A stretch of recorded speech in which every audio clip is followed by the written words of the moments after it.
It's the Last Stand Podcast.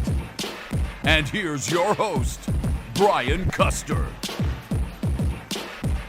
That's right. It is the Last Stand, the unfiltered straight talk from some of the biggest names in the sport. I am Brian Custer, and you know the super middleweight division is considered one of the best in boxing, and one of the biggest names is our guest. He's known as the Miracle Man, two-time middleweight champion. He is Daniel Jacobs. Danny, welcome to the Last Stand. It's an honor to be on with you, my brother. Thanks for having me. Man, it's great to have you on. Let's get right into it. What has Daniel Jacobs been up to? I've just been, I really just been focusing on myself. I've been focusing on my growth, and I've been focusing on what could make me the best version of myself. And, I've been, going back to the drawing boards and, seeing what I can do to be the best version of myself. And it's an exciting time because I'm getting that excitement back that I lost for the sport. And, it's a good time to be back in boxing, and I'm still a key player in the super middleweight division. And so I just, I feel like I have so many different options still, but I'm just looking forward to the near future, but I'm prepping now. And so whatever that looks like in the near future, I'll be ready for it. And you said because getting back the love of the sport of boxing, why did you lose it? I won't say I lost the sport. I won't say I lost the love of the sport, but I would say during that whole pandemic, boxing just wasn't the same. You couldn't go to gyms, you couldn't really, do as much as you wanted to. So, being a homebody and trying to make it work from home, you just kind of lose that same drive. And so I'm just excited to be able to not only have the opportunities to, maybe I would say, get that old thing back, but, go back to the drawing boards where what made me Daniel Jacobs, that's what we're going to focus on. And that's what I'm excited for, And so it begs the question, then when will we see Daniel Jacobs back in the ring? I'm hoping this summer. There was talks of me fighting different people, but certain things fell through, but there's still so many different other options. I'm looking forward to those options, whatever that may look like. But I know that me still being a key player in the super middleweight division, that I'm in good hands. I have a great team.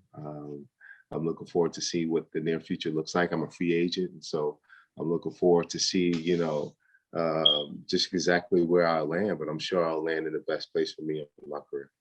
You're interesting because you're one of the very few fighters who have navigated his way. It seemed like at one point away from the PBC, you ended up, doing a deal with Eddie Hearn and Matchroom and DAZN and getting big fights like Triple G, getting Canelo, when other fighters like, let's say, Demetrius Andrade can't even sniff those kind of fights. How were you able to get those big type of fights and when other guys could not? I would say is simply having a great team. I've been one to really focus on the business aspect versus wanting to just go into boxing and be, a champion. You have to make sure you're set up properly. And so the root was founded with me and my great team, Keith Connolly, Al Heyman, all these different guys that were a part of my career early on. We made sure we set the base so that opportunities like now, I'm able to work with different networks. I have amazing relationships with so many different networks. And I think that's the key, because when you lock yourself into a situation, it's hard to kind of venture out and do what's best for you.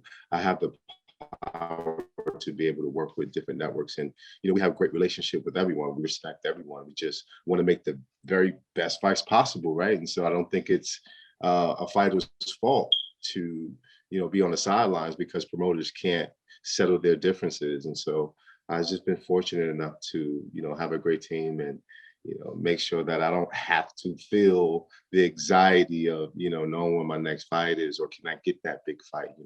I'm set up very well, but like I said, with a great team, anything is possible. So, you said you're a free agent. So does that mean, will you continue on with Matchroom and DAZN, or will we see you on the PBC and fighting on the PBC, whether it be on Showtime or Fox or where?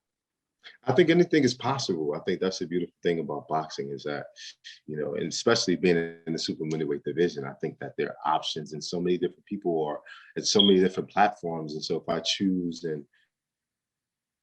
or if my team, and I choose what's right for me as far as our next opponent, I don't think that a network or I don't think that a promotion will hinder that. I think that, so many people truly want to work together, but it's just, for some time, it's just been, to no fault of the fighters, but for some time, it's just been hindering us fighters. And I think that we need to kill that notion. I think I'm one of the few fighters who can stand firm on, really taking control of my career and allowing my team to do what they do and me focus on the boxing aspect. But without a good team, it's really hard to even be a really good boxer because there's so much stress and anxiety that comes with that. But I'm grateful. You made news obviously in March because you were in Long Island and you met for a couple of hours with your longtime trainer, who, at that time was been your mentor and father figure, and Andre Rozier. You guys posted a picture on Instagram. It seems, I guess, from looking at it on social media, that you two have mended that relationship. So will you two be working together again here for your next fight and in the future? I mean, I just would say this, like, I love Jay. Like, I've always loved Jay. And even in the midst of us, having our issues and having, speak for a very long time, it was just a very frustrating thing because naturally, I think me and Dre have such a really good relationship, but it's just, when tempers flare and when people see different odds or can't agree to one thing, then, it's like family, you go through certain things, but at the end of the day, you still love each other. And so you're willing to mend whatever situations and issues that you have. And I think that's what we're working on. He has a tremendous, arsenal as far as what he brings to the table and, his stable and, his fighters and, the people that he's brought up from the ranks speaks for that. And so I'm just excited just to be back on good terms with him, whether that looks like us, being back together officially or, working with each other, like, as a whole, has yet to see. But we're just really working on our relationship. And, we trained one time before, which was cool.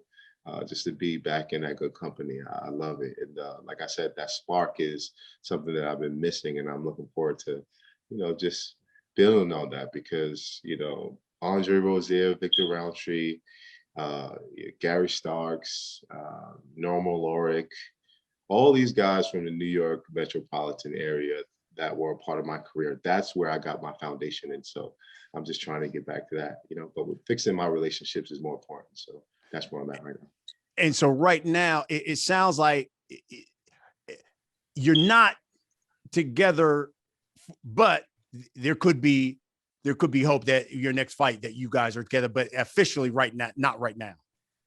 I mean, I just feel like anything is possible. Like, I was late for your podcast. He had texted me. He was like, yo, get on this call. Like, you're late, man. So, it's like, for me, I'm just happy that we can at least just be speaking and having good terms. And so I'm willing to build on that and see what that gets us. But, I love Jerry. So. And for the people who watch this, and obviously are rabid back boxing fans, and obviously they knew about you. Obviously, you guys didn't talk after what happened? How did it go sideways? Well, without getting into too many details, obviously, I just think that, it was a disagreement as far as how things were handled. And there was just two different sides with two different opinions on how things should have been handled. And like with all camps, the fighter wants to have somewhat of the control, but at the end of the day, you hire a trainer and you have to relinquish that control to a degree. And so I just think that there was a misunderstanding with that. But, we settled our differences. We had a long conversation about just that time and what happened and where we are from now. There was a lot of hurt, but, there's a lot of love that we can build on. So I'm looking forward to that. That's great.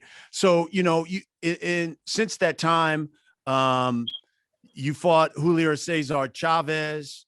Then in November of 2020, you get this controversial split decision win over Gabe Rosado. And there were a lot on social media saying, Danny Jacobs needs to be back with Andre Rozier. Danny Jacobs is not the same fighter without Andre Rozier. Yeah. What happened in that fight with Rosado? Because everyone said Danny Jacobs didn't look interested, didn't look like he even wanted to fight anymore. What happened? I just think, it was, there was a lot of, and I hate to really make excuses, so I won't, but there was a lot of things that really filtered into that fight that I mentally couldn't be at my best self. It really did look like I was uninterested in being in there. And so I don't know if it was the pandemic and people not being at the fights or if it was the preparation. I don't know. There was a lot of things, but I know what I have to do moving forward. And that's really just get back to the core of what got me to that point. So I'm not opposed to criticism. My last performance wasn't my best performance, and I'm grateful that, I have still opportunities moving forward. So it's just really about banking on that and working towards that and not looking to the past, because, they say your last fight is I don't know what the saying is about your last fight, but your last fight is what is you. But I don't believe in that. You're only as good as your last fight. Yeah, you're only as good as your last fight. And so I don't believe that, because I believe that boxing is composed of so many different elements, from the mental to the physical to just like everything. And so until everything is aligned correctly, I do feel like there's chances of, being the best version of yourself. But I'm looking forward to it. As of right now, do you have a trainer? Yes, I have a trainer. Yes, sir. I do. Okay, so who's training Daniel Jacobs as of right now? Faris Ahmad is he's been working with me for the last couple fights, and that is my trainer. And like I said, we're looking forward to what the future looks like for my next fight and for the near future. But I'm excited. Well, you were talking about that fight last November and how you had a lot going on. August of 2020, you went public. You had a relationship with Angela Simmons. But then in January of this year, she takes every last picture she has of you off of social media. How did your split with her, how did that affect you then?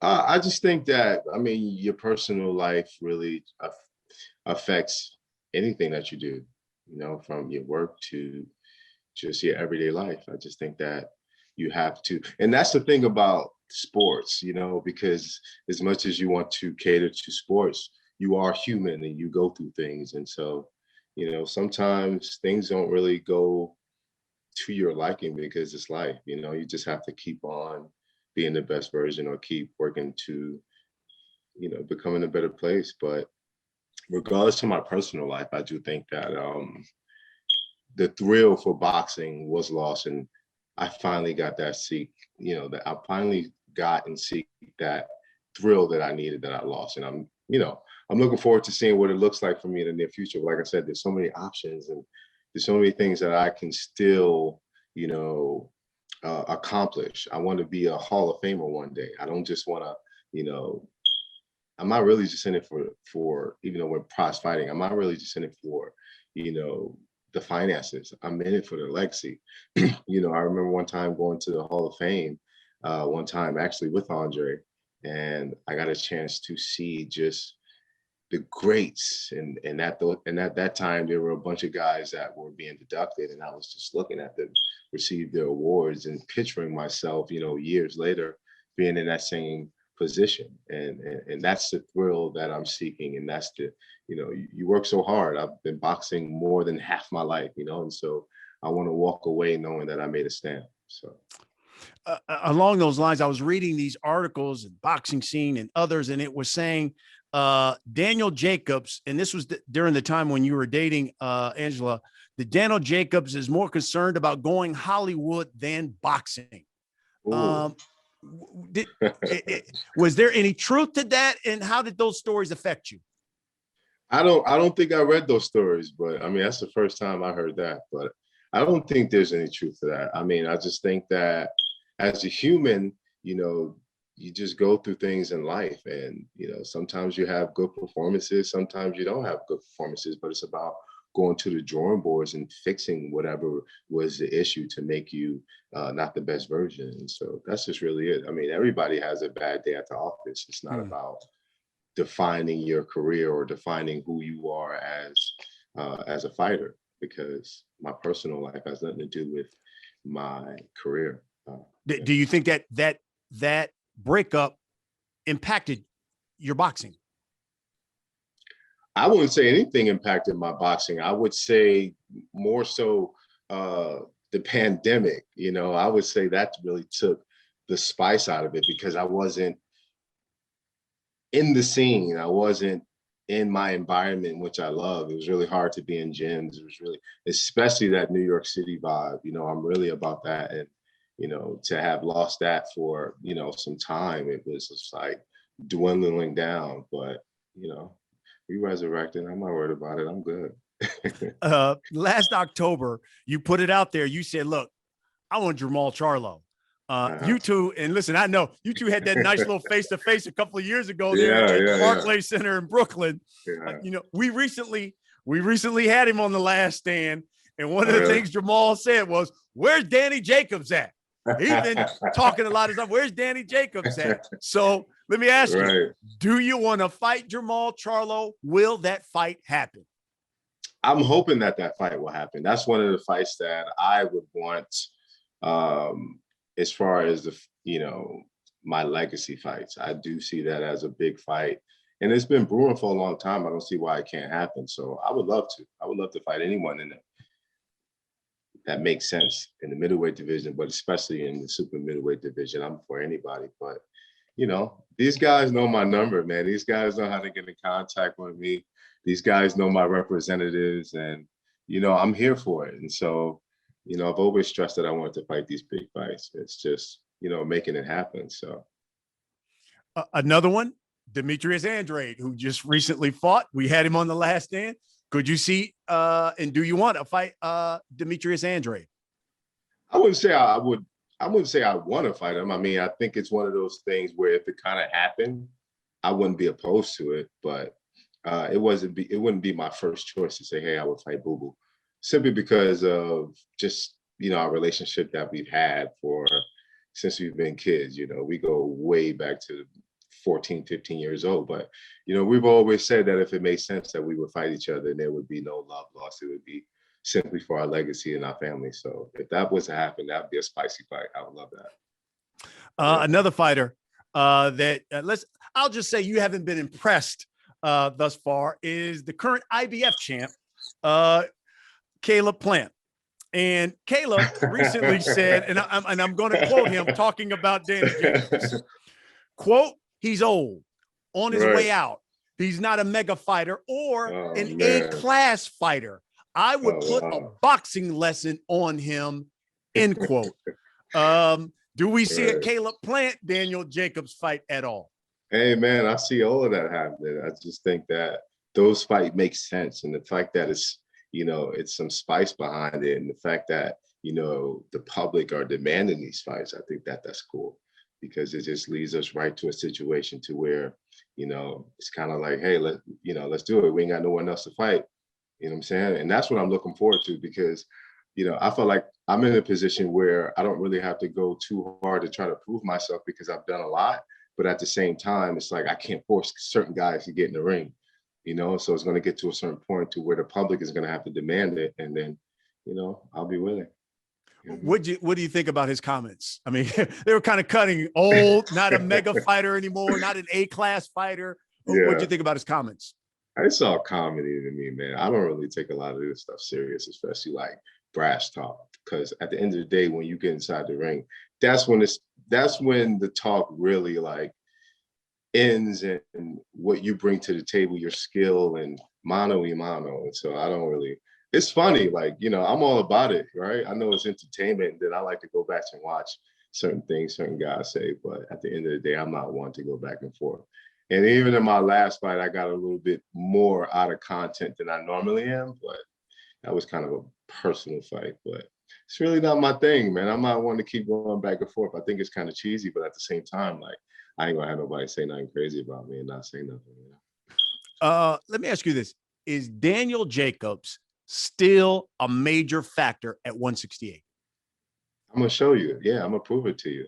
I know, like I said before, I know that there's a lot of controversy with certain fights that I've had, and you know, people are still willing or waiting to see a certain version of me, but I'm gonna just prove it. Like, I'm not exempt to people having an opinion, right? And I get that. I'm a fan too, and so sometimes when I look back at my fights, I do see things that I could have fixed or that I could, you know, be more entertained as a fan, right? And so that's really just my job, just to work on being a better showman, a better performer, and you know, execute.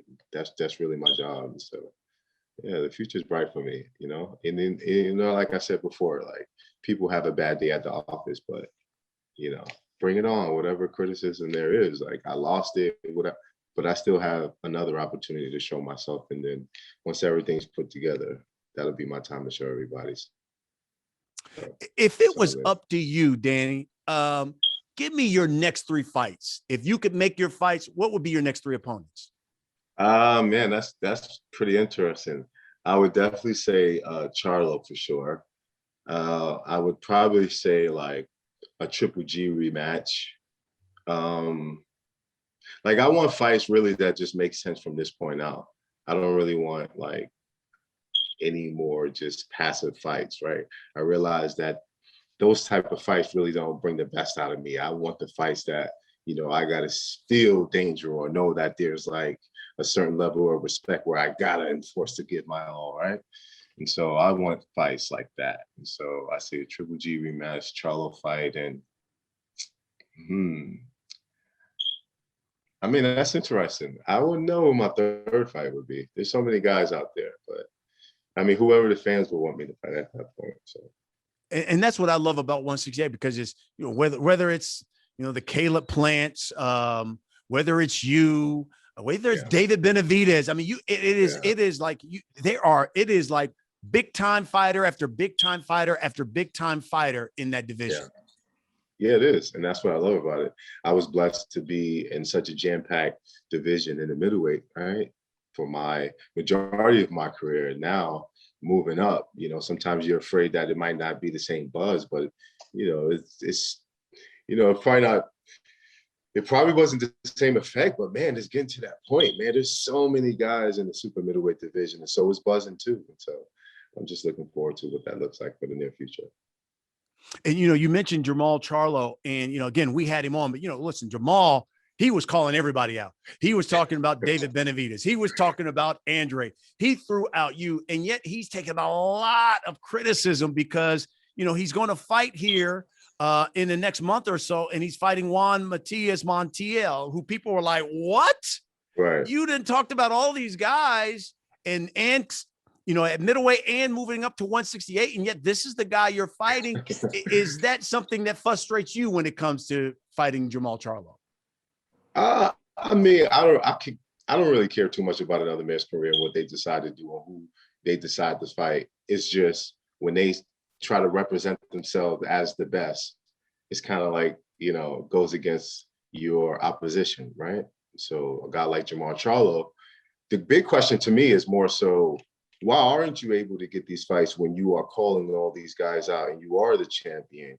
Why aren't these fights being executed if you're vocally, publicly saying that you're going to fight this guy and fight this guy, or it doesn't matter, but then you fight a guy that, you know, the public really don't know too much about? I think that's more of a bigger question for me. But at the same time, I don't really care too much who he fights. It's just, I still know that that's a potential fight. And so, you know, it's just always going to be in the back of my mind. Fights like that, fight like, you know, the Golovkins, the Canelos, and, you know, the Benavidez, and all of these different guys that are in the middleweight division. So when you have options and you have, you know, champions and still big fights, you know, you can't really rely on just one person. So that's where I'm at, you know. How many more years do you want to fight, Daniel? I want to fight. It's really like what my heart feels. And I've always been one to say that I know that I'm not going to be a fighter to like surpass, you know, just because I've seen some guys that come back to the sport of boxing or stay in the sport of boxing, and it's just, they're past their time, and I don't want to jeopardize my life. I've already had a second chance at life, and to be able to do what I do and thrive in it is a mega blessing for me, right?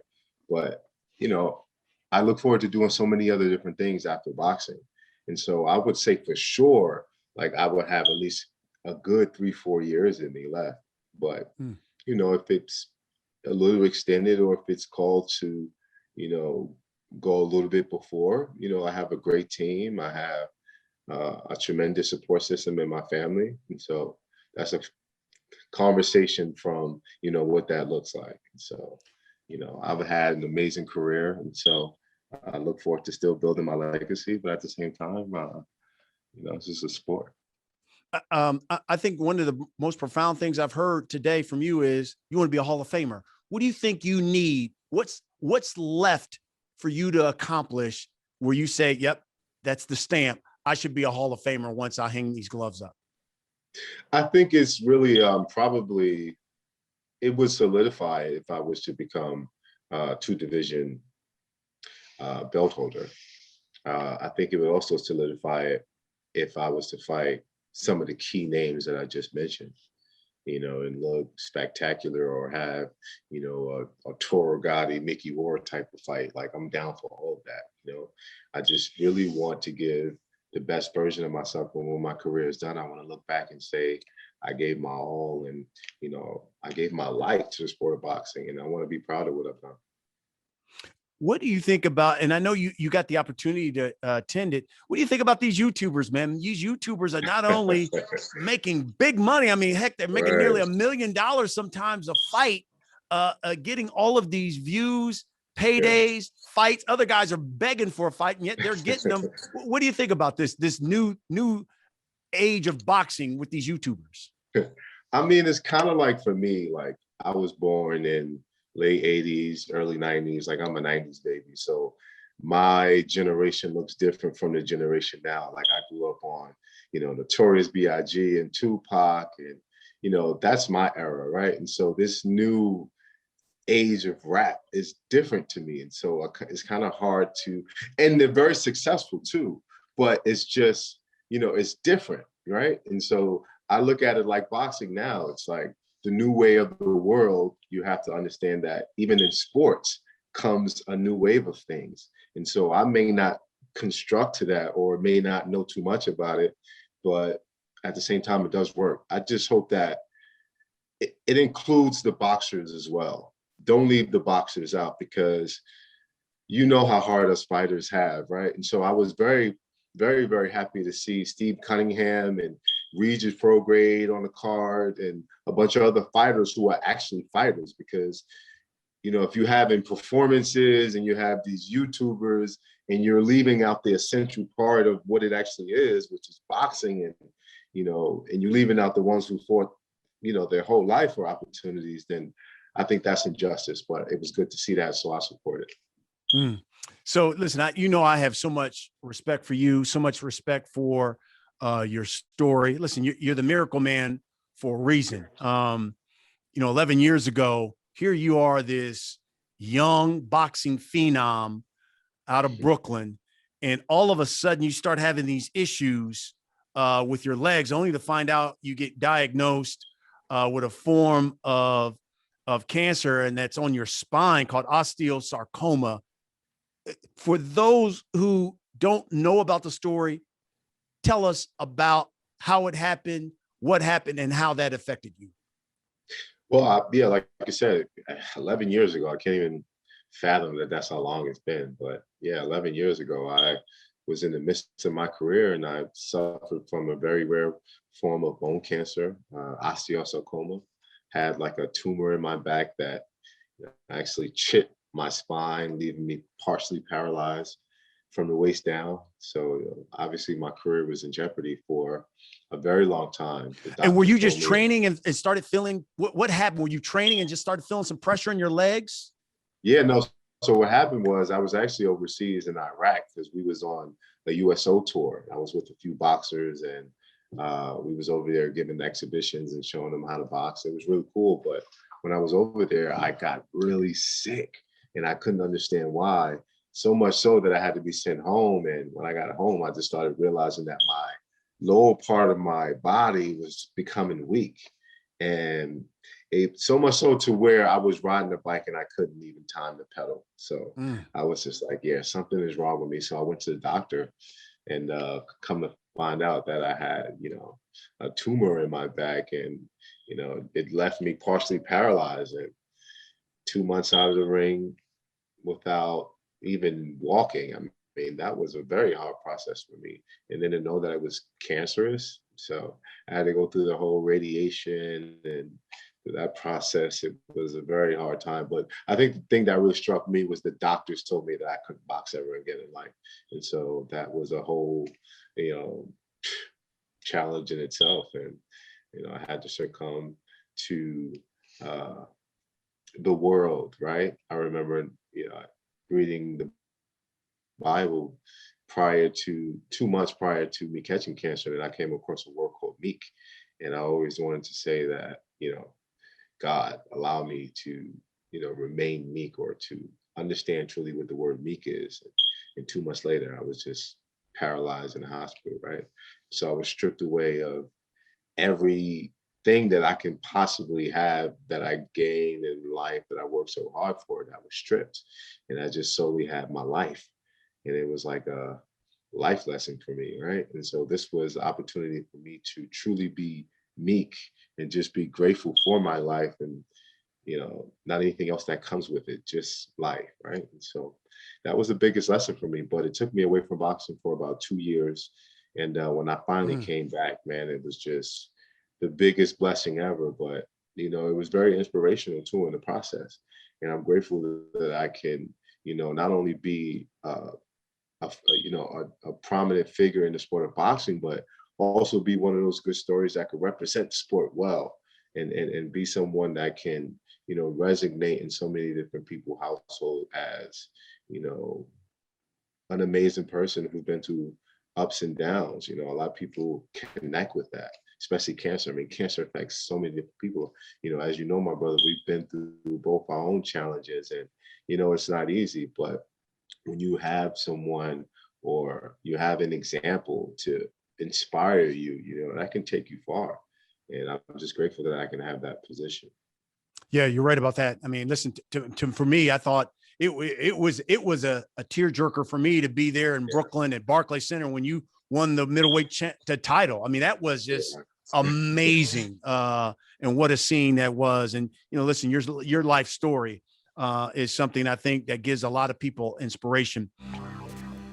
This segment of the show is brought to you by Man Cave Health. It's a public charity that raises awareness nationwide for prostate cancer. Many of you know I battled prostate cancer, and had it not been for me taking a PSA test, the doctor told me I could have been dead within a year. 30,000 men die every year from prostate cancer simply because they didn't know their number. They didn't get an annual check. And also, do you know 1 out of every 4 Black men are diagnosed with prostate cancer? How important is your health to you?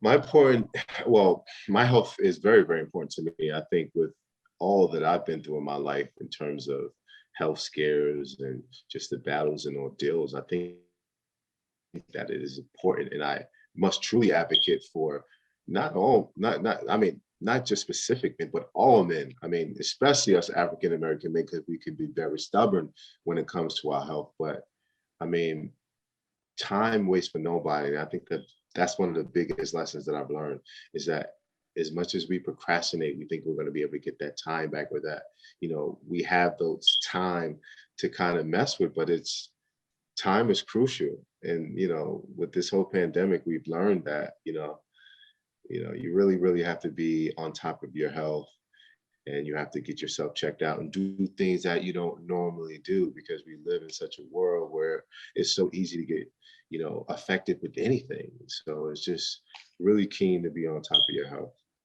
Are you the type of person? And listen, I know you have to get a physical and be on top of it every year because of fighting and being a world-class athlete. But are you just as adamant of, let's say, your trainers, your people, your uncles, and men around you to making sure that they get checked as well? Yeah, absolutely. I mean, I like to have what I call boss talk, right? With all of my peers and all of my constituents, and especially older gentlemen in my family, right? We all have those conversations, but I think it needs to be popularized. It needs to be something that's common within our community, because if it's not looked at as cool, then it's not going to be, one of those things that we always do. And so I'm here to bring the coolness to it. I'm here to say that it's a cool thing to, bring your family, get a group of men, get a group of people, of everyone, to just take a doctor's trip and get yourself checked out.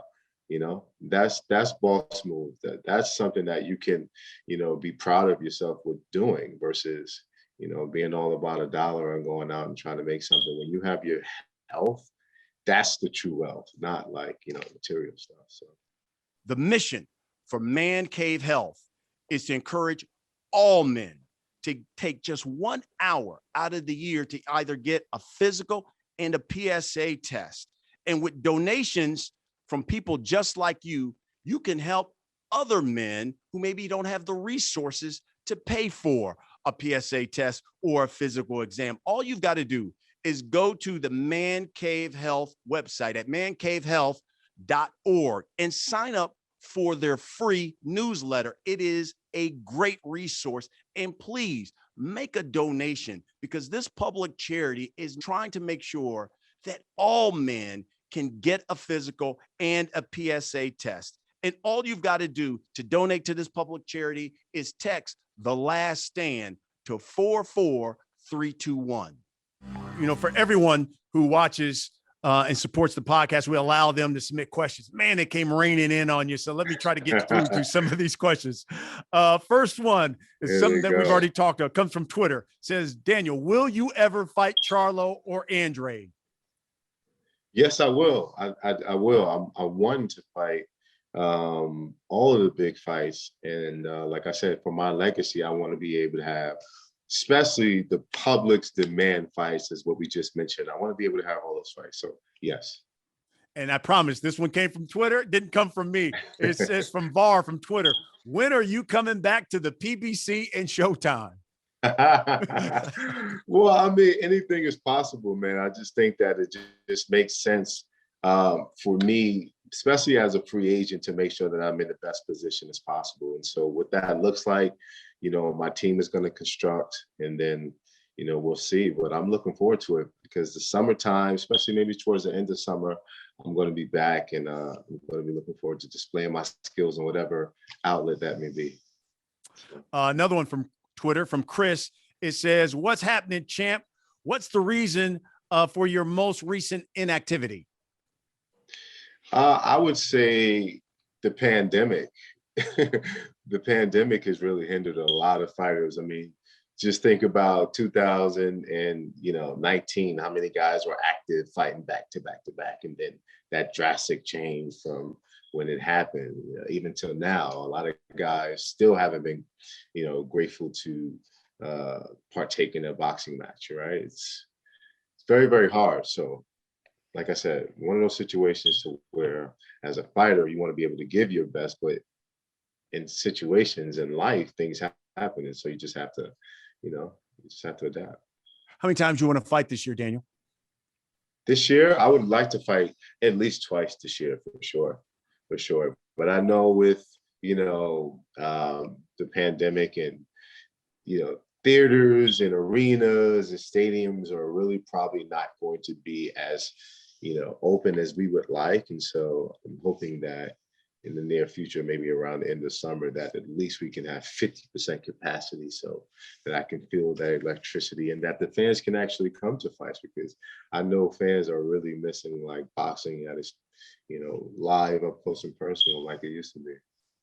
This one from Bobby from Twitter. It says, other than JCC Jr. quitting, no stoppages since 2016. Where's the power gone?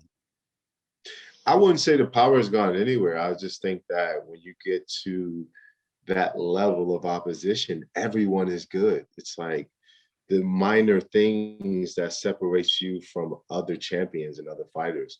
And so sometimes you want knockouts and sometimes you want to produce it, but you can't focus too much on power. You have to, focus on a balance of skill and defense and power. And so there's a balance that, sometimes if you execute it right, you can get a knockout, but everybody's good at this level. You can't be grateful to get a knockout every time. But my knockout ratio is still pretty high. So yes, it is. Keeping an eye on it. This one from Twitter as well. It says, what was it like fighting Shawn Porter multiple times in the amateurs? Oh wow, man, that was looking on it now, I can say it was fun, but going through it, man, it was hell. Like Shawn was probably my number one rival as an amateur. I fought him at least 6 or 7 times in the amateur, and we would go back to back and back. But good times between him and I love him and his family. But it was an experience. I always tell him every time we talk is that I always have this memory of him just jabbing and having them, because Shawn have these big mouthpieces and you just got this jab image in my face, right? Because he was a bulldog in the ring. I mean, you see Shawn now, he's like small and condensed, but back then Shawn was like a linebacker. He was like 65 fighting middleweights at like 5'5", 5'6", right? Which is unbelievable in itself. But man, we had some good times back then. And I was looking at I mean, you fought some top-notch fighters back in the amateur days, Daniel. We did. We had a good time back in the amateurs, man. That was some of my fondest memories in boxing. That's when I truly, truly loved the sport, because it was always just about boxing, not about politics, not about anything else. It was about who was the best, what country was the best, what region was the best, or, just bragging rights. And so I'm just, wanting to get back to that time and that feeling. This one from Orlando from Twitter. It says, were you motivated or just underestimating Rosado going into that last fight? What was the reason for that performance when we know you're better than that? Right. Well, thank you for that. I do agree that I am very better than that. And next time around, I would definitely showcase something that you guys have been wanting for a long time. But I wouldn't give any excuses. I wouldn't want to give an excuse in terms of that last fight. I would just say that it wasn't the most, it just was a very weird situation, fighting with no fans and fight. It was just, it wasn't the lackluster rather, right? So I apologize to the fans over and over. Even right after the ring, I apologize for not being able to give my best, but at the same time, man, that guy is just a weird dude, bro. It's just man, listen, let me say, I'm just glad that the personal stuff is out the way and I still have a career to look forward to, and that I can still have an opportunity to, be a Hall of Famer. But, good luck to him in his career and whatever that looks like. This last one from Dees from Twitter. He says, what do you think about having Sweet Hands Plant's belt around your waist? That'd be sweet. That'd be real sweet. I think any champion that I can fight and become a 2-time division champion for me is, pat on the back, because, most people don't even get a chance to be a champion, let alone 2-time champion or 3-time champion, So I'm really trying to give my best because I want the best results. All right, Daniel Jacobs, time for the last segment of the show. We call it The Last Stand. I'm going to ask you a series of questions, Danny Jacobs. You just give me the first thing that comes to your mind. You ready? I'm ready. In your opinion, Daniel Jacobs aside, who is the best fighter right now at 168 pounds? 68. I would probably say, it's kind of hard, man. Everybody's good, and then everybody has their own attributes and what they bring to the table. So to say who's the very best, it's kind of hard, man. Like, I don't think we've seen the very best because everybody isn't fighting each other, right? And so, well, you know, everyone says Canelo. You know that. You know, everyone says Canelo. But is he 68 though? Like, what? I don't even know what weight he's fighting. He's fighting Billy Saunders at 168, and now he claims that's where he's going to stay. So yeah, I would say Canelo for sure. And when you look back on that fight, what do you say? You say, one thing I should have done is this against Canelo. Man, it would probably be something related to weight. Like, how could I have managed my weight a little bit more properly? But we've done the best that we can do. It's just one of those things. I just outgrew the weight, and then the restrictions that were placed on me made it really hard for me to be at my best. I mean, I just didn't have that spark like I wanted to. But I mean, I couldn't say it would be anything that I can change.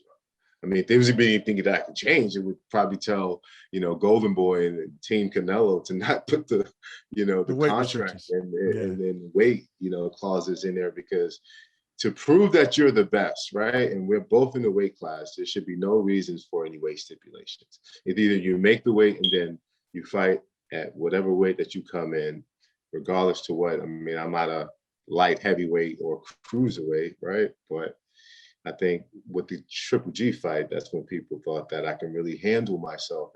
And so because I looked, in physical shape, and so it must have been I gained 20 pounds in order to take a punch. But we know now that was bizarre, and that's not, the case. So, all right. Next question. Give me the one fighter that you must get in the ring before you retire. Charlo. What was going through? Go ahead. What was that? No, I said no, for sure. I just think that's one of the fights that I want to fight before I retire, for sure.